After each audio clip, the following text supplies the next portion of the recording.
الحمدللہ پہلی آیت ہے.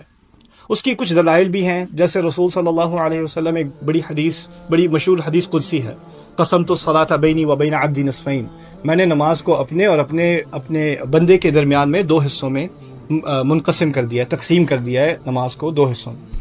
اچھا، اس حدیث میں فاتحہ کا ذکر ہے. حدیث شروع ہوئی ہے نماز کے بارے میں نے نماز کو دو حصوں میں تقسیم کیا ہے، لیکن پوری حدیث کا تعلق فاتحہ سے ہے. یعنی اللہ تعالیٰ کے رسول کے نزدیک صلی اللہ علیہ وسلم اور اللہ تعالیٰ کے ہاں نماز میں اور فاتحہ میں فرق ہی نہیں ہے. نماز کا دل فاتحہ ہے، تو فاتحہ کو دو حصوں میں تقسیم کیا گیا ہے. فنصفها لی ونصفها لعبدی، حدیث کہتی ہے کہ آدھا اس کا میرے لیے ہے اور آدھا میرے عبد کے لیے ہے، میرے بندے کے لیے ہے. اچھا، اب جب اس حدیث کی شرح شروع ہوتی ہے تو پہلا کلام اس میں یہ ہے وَإِذْ قَالَ الْعَبْدُ الْحَمْدُ لِلَّهِ، جب میرا بندہ کہتا ہے الحمدللہ، تو بات کہاں سے شروع ہوئی؟ الحمدللہ سے. تو حدیث سے دلیل مل گئی کہ اصل اس کی بدایت، اصل شروعات فاتحہ کی وہ ہے الحمدللہ. اچھا خیر، الحمدللہ کے معنی کیا ہیں؟ کسی کو پتا ہے؟ مجھ میں بہت صبر ہے، میں انتظار کا ماشاءاللہ. ہاں، مجھے انگریزی نہیں آتی آج بھول گیا انگریزی. تمام تعریف اللہ کے لیے، یہ آدھا ترجمہ ہے.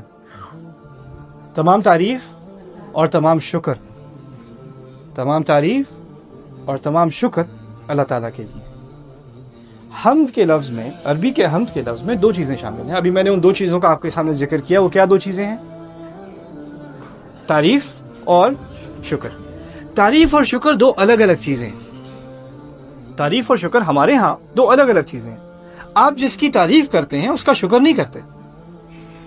آپ فرض کریں کسی گھر کی تعریف کر رہے ہیں، آپ ڈرائیو کر رہے ہیں، کسی خوبصورت گھر کے پاس سے آپ گزرے، آپ نے گھر کی تعریف کی، بڑا اچھا گھر ہے. آپ نے رک کر آگے گھر پہ ہاتھ رکھ کے اس کا شکر ادا نہیں کیا، آپ نے صرف تعریف کی ہے. سمجھ رہے ہیں نا؟ تو تعریف کرنا اور شکر کرنا دو الگ الگ چیزیں. اسی طرح آپ کسی کا شکر بھی کر سکتے ہیں اور ہو سکتا ہے اس کی آپ تعریف نہ کریں. اس کی بھی میں آپ کو مثال دیتا ہوں. ابراہیم علیہ السلام، ان کے بارے میں اب یہ تو اختلاف ہے کہ ان کے والد کا ذکر ہے یا ان کے چچا کا ذکر ہے، آزر، جو قرآن میں ہے. لیکن آپ کسی طرح بھی مان لیں، ان کی پرورش تو آزر نے کی نا. اور اللہ تعالیٰ نے قرآن میں حکم دے دیا، وہ صرف ہمیں اسلام میں ہی نہیں دیا، تمام رسل کو ان کا جو اسلام تھا ان سب میں ایک ہی حکم ہے، انشکر لی ولی والدیک، میرے شکر گزار بنو اور اپنے والدین کا شکر گزار بنو. ہمیں شکریہ کرنا ہے اللہ تعالیٰ کا اور اپنے والدین کا. اچھا، اگر ہم ابراہیم علیہ السلام کے والد کو ہی مانتے ہیں آزر، فرض کریں، تو وہ والد کیا ایسا کام کرتا ہے جس کی تعریف کی جائے؟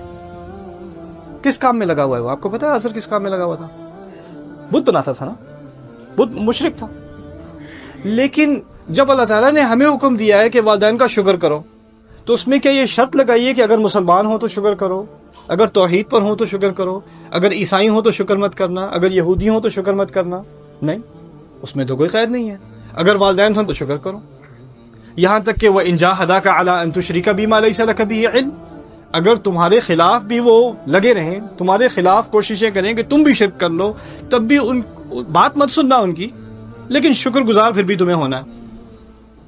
تو شکر ہو سکتا ہے تعریف کے بغیر، کیونکہ آپ کے اگر والدین ایسی باتیں، ایسے کام کر رہے ہیں جن کی تعریف نہیں کرنی چاہیے. ہمیں تو دین میں اس کی اجازت بھی نہیں ہے کہ ہم کسی مشرک کے شرک کی تعریف کریں، یہاں تک ہمیں اجازت نہیں ہے، لیکن شکر پھر بھی اس کا کرنا ہے. دوسری مثال میں آپ کو قرآن سے دیتا ہوں، فرعون کی. فرعون نے اپنے گھر میں کسے پالا ہے؟ موسیٰ علیہ السلام کو. موسیٰ علیہ السلام سالوں بعد واپس آ رہے ہیں، اور جب آپس میں ان کی بات چیت پہلے عرصے بعد ہو رہی ہے تو فرعون نے اپنا احسان جتلایا ہے. أَلَمْ نُرَبِّكَ فِينَا وَلِيدًا وَلَبِثْتَ فِينَا مِنْ عُمُرِكَ سِنِينَ، کیا ہم نے تمہیں اپنے ساتھ بچے کی طرح نہیں پالا بڑا کیا تمہیں اس گھر میں؟ تم نے ہمارے ساتھ اتنے سال نہیں گزارے، تم ایسے بات کرتے ہو میرے ساتھ؟ تمہیں شرم نہیں آئی میرے آگے اس طرح سے گستاخی کرنے کی؟ اس طرح بات کرتے ہو میرے آگے؟ یہ بات فرعون نے کی تھی موسیٰ علیہ السلام سے، قرآن میں موجود ہے. اور قرآن میں موسیٰ علیہ السلام نے اس بات کا شکر بھی ادا کیا. وَتِلْكَ نِعْمَةٌ تَمُنُّهَا عَلَيَّ، یہ واقعی تم نے مجھ پر بہت احسان کیا، میں اس بات کا اعتراف کرتا ہوں. اچھا، موسیٰ علیہ السلام اس کی تعریف تو کبھی نہیں کریں گے، لیکن اگر احسان ہے تو کرنا کیا ہے؟ شکر. میرا کہنے کا مقصد یہ ہے کہ تعریف میں اور شکر میں فرق ہے، یہ دو الگ الگ چیزیں ہیں. اور جب ہم الحمدللہ کہتے ہیں تو ہم نے کیا کیا چیزیں شامل کر دیں؟ ایک طرف حمد اور دوسری طرف، ایک طرف تعریف اور دوسری طرف شکر، دونوں چیزیں ہم نے ملا دی۔ اچھا اب عربی کی طرف آئیے ذرا۔ عربی میں ایک اور لفظ ہے مدح، مدح اسے ہم مدح کہتے ہیں اردو میں، مدح کا لفظ ہے عربی میں۔ مدح کے معنی ہے تعریف، مدح کے معنی ہے تعریف۔ عربی میں ایک اور لفظ ہے، وہ اردو میں بھی ہے، اس کا عربی کا لفظ ہے ثنا، اسے ہم ثنا کہتے ہیں۔ حمد و ثنا سنا ہے کبھی؟ حمد و ثنا، تو ثنا بھی تعریف کا لفظ ہے۔ تو اب میں آج آپ کو کچھ عربی کے الفاظ بھی سکھا دوں چلتے چلتے۔ حمد کا معنی کیا ہے؟ تعریف، اور اگر بہت زیادہ تعریف ہو، بہت بڑھ چڑھ کے تعریف ہو تو اسے ثنا کہا جاتا ہے۔ مدح، مدح عام تعریف، ثنا بہت بڑھ چڑھ کے، بہت ہی زیادہ تعریف، مبالغہ کر کے تعریف، مبالغہ آرائی کر کے تعریف، اسے ثنا کہتے ہیں۔ اچھا اگر قرآن کہتا المدح للہ، المدح للہ، کہا تو یہ ہے الحمدللہ، المدح للہ، اردو ترجمے میں کیا لکھا ہوتا؟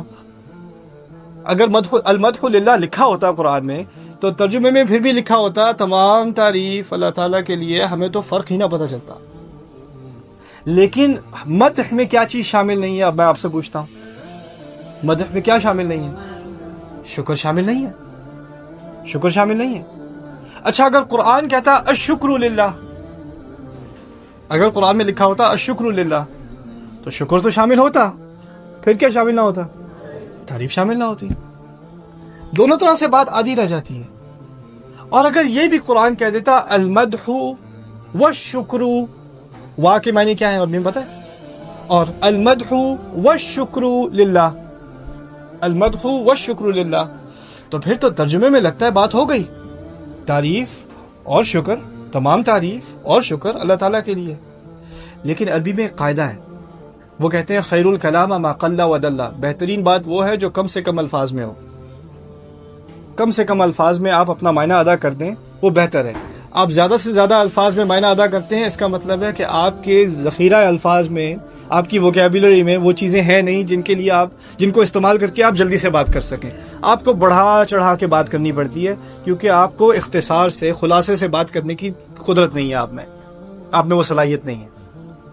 تو خیر، المدح والشکر للہ لمبا ہو گیا کام، الحمد اس سے بھی بہتر ہے۔ لیکن ایک اور فرق بھی ہے آگے جانے سے پہلے، عربی زبان میں کیونکہ بہت دقت ہے، بہت باریک زبان ہے، تو تھوڑا سا بھی فرق ہو نا، جو ہمیں ترجمے میں احساس نہ ہو جس کا، انہیں احساس ہوتا ہے عربی میں۔ بہت سینسیٹیو زبان ہے، بہت حساس زبان ہے۔